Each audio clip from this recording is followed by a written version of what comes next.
Hello everyone, Dynamo here. Today I'm going to do a short review about Eternal Warrior Scorched Earth, published by Valiant and Alien Books, an original Kickstarter campaign back in 2021, and I was one of the many backers who supported it. I first received the digital version of the book in March 2023, and finally a physical hard copy in October.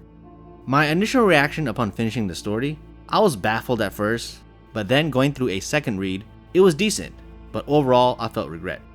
Before we begin, let us recap on who is the Eternal Warrior for the uninitiated people out there. The Eternal Warrior is a true immortal. His name is Jalad Adipata, 10,000 years old, who came from ancient times. And his job is to protect the Geomancers, mortal humans who is a liaison between the Eternal Warrior and the Earth. They possess earthly powers, controlling plants and the elements. They may seem more powerful than the Eternal Warrior himself, but they have short human lives, and thus they need a guardian, Jalad Adipata, the Eternal Warrior. Alright, as an avid reader of Valiant Entertainment comic books, the Eternal Warrior is one of my 3 favorite characters from the Valiant franchise. And so when I heard they have a Kickstarter campaign, I was like excited. And so when I checked out the Kickstarter campaign, they had a great cover and a sales pitch. And the premise, which I thought was very intriguing to me because it had me hooked. He's fighting some type of evil god from the underworld or something like that. It's basically an OFO returning in present day. That's pretty much what the premise was. And the character Jalad, you can make a near infinite story arc with him because of his history, of his 10,000 year history. So onto the story without too much spoilers. It starts like this. Jalad, in the beginning of the story, he seems jaded as hell because he's 10,000 years old. He's seen it all. There's no surprises in the world for him. The weight of the world kind of like presses him down because he's been doing it for so long and he just burnt by it, pun intended. And the current Geomancer is a young teenage girl named Tama, in which he is very overprotective of her. He acts as a surrogate father to her. And they have like a personality clash here and there, typical father-daughter type of thing.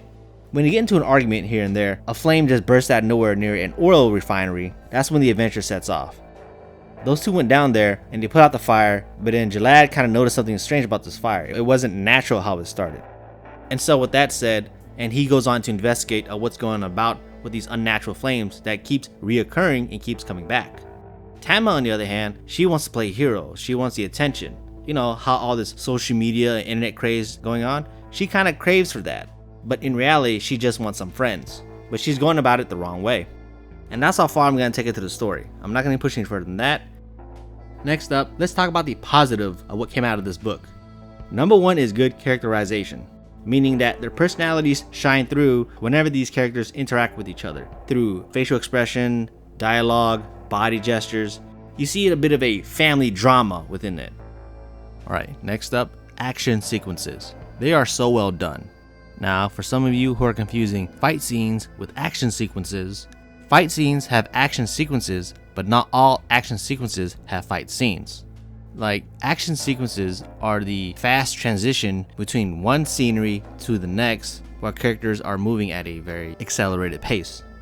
And so each page that you turn, it's never boring. Something is always happening there. Now on to the negatives. Number 1, the plot falls very short. Like, it builds up something grand, but it just cuts you off in the end and it's just dead in the water. Even though it's been explained by the characters, it gives out exposition. To me, it felt kind of rushed. And that's when I get on to the next negative part, number 2, character development. Like, it didn't really prolong or build a connection with the characters here and there. You see them complain about with each other when they interact, but not much there is going on. And number 3 is the backstory. There's not much to fall back on.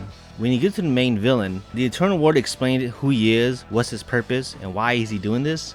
I felt like there should have been more given there because they have so much of a cool concept to build upon, but they didn't push through, which I was very disappointed in. And number 4, well, I'm kind of like 50-50 on this one, on number 4. The art style. It's very inconsistent. I look at some of the scenes, like the splash pages, the opening shots, and the way the characters move. It's very dynamic. It looks awesome. There are moments within scenes where it looks really cool. The colors, the neon glow, the transitions, and the shading. But oftentimes, and very often, that some of the characters' faces looks kind of bulgy when they try to express emotion. They look oddly mushed together. Yeah, that's my gripe about that. And so in conclusion, I would give this comic book or graphic novel a C+, or 6.5 out of 10. I mentioned before that I have regrets backing this comic book. There were constant delays and lack of communications with the backers like myself. The creators, artists, and writers, there were so much delays, not updating us at all, which kind of like have some people withdraw from the campaign and have their refund back because of the several months of silence, which discourage a lot of people. Valiant has been around since like the 90s, and you are playing with people's trust, especially when you're having this Kickstarter here. Another regret I have is that you're an established comic book franchise. Why would you need a Kickstarter? You know, that's kind of odd. And then when I dig deeper into Valiant, there's the reasons that they were having trouble finding publications and also an overhaul through the entire staff. I mentioned this before that Valiant got bought out by a production studio, which kind of like jumped the shark of like trying to do movies and video games right away when your foundation is barely thriving at all. If you have no base, then you have no audience. You know what I mean? No loyal customers. Through reading through this, they finally found a publication and new creators called Alien Books. And it looks like these guys are showing promise, and I'm looking forward to what they cook up next.